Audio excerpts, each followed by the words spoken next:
family to remain on Simon's homestead, Finch's Landing, and make their living from cotton. The place was self-sufficient, modest in comparison with the empires around it. The landing nevertheless produced everything required to sustain life except ice, wheat flour, and articles of clothing supplied by riverboats from Mobile. Simon would have regarded with impotent fury the disturbance between the North and the South, as it left his descendants stripped of everything but their land. Yet the tradition of living on the land remained unbroken until well into the 20th century, when my father, Atticus Finch, went to Montgomery to read law, and his younger brother went to Boston to study medicine. Their sister, Alexandra, was the Finch who remained at the landing. She married a taciturn man who spent most of his time lying in a hammock by the river, wondering if his trot lines were full. When my father was admitted to the bar, he returned to Macomb and began his practice. Macomb, some 20 miles east of Finch's Landing, was the county seat of Macomb County. Atticus's office in the courthouse contained little more than a hat rack, a spittoon, a checkerboard, and an unsullied Code of Alabama. His first 2 clients were the last 2 persons hanged in the Macomb County Jail. Atticus had urged them to accept the state's generosity in allowing them to plead guilty to second-degree murder and escape with their lives, but they were Haverfords, in Macomb County, a name synonymous with jackass.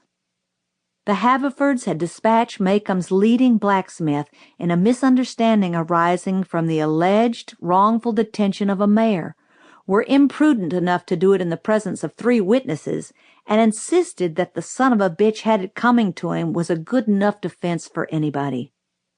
They persisted in pleading not guilty to first-degree murder, so there was nothing much Atticus could do for his clients except be present at their departure, an occasion that was probably the beginning of my father's profound distaste for the practice of criminal law. During his first 5 years in Macomb, Atticus practiced economy more than anything. For several years thereafter, he invested his earnings in his brother's education. John Hale Finch was 10 years younger than my father and chose to study medicine at a time when cotton was not worth growing. But after getting Uncle Jack started, Atticus derived a reasonable income from the law. He liked Macomb. He was Macomb County born and bred.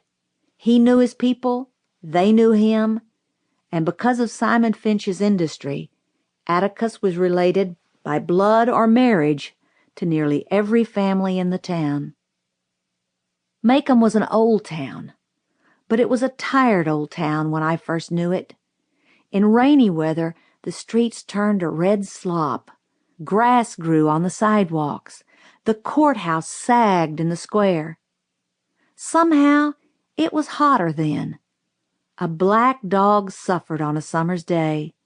Bony mules hitched to Hoover carts flicked flies in the sweltering shade of the live oaks on the square.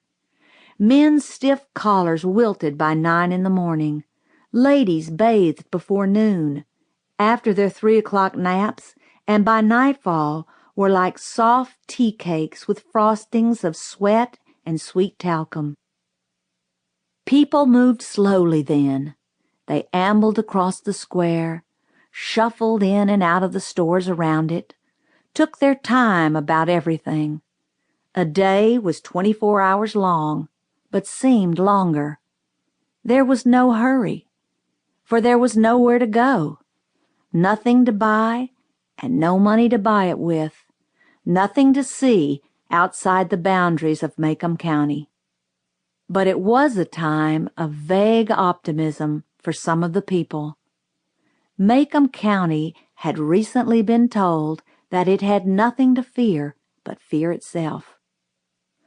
We lived on the main residential street in town. Atticus, Jim, and I, plus Calpurnia, our cook. Jim and I found our father satisfactory. He played with us, read to us, and treated us with courteous detachment. Calpurnia was something else again.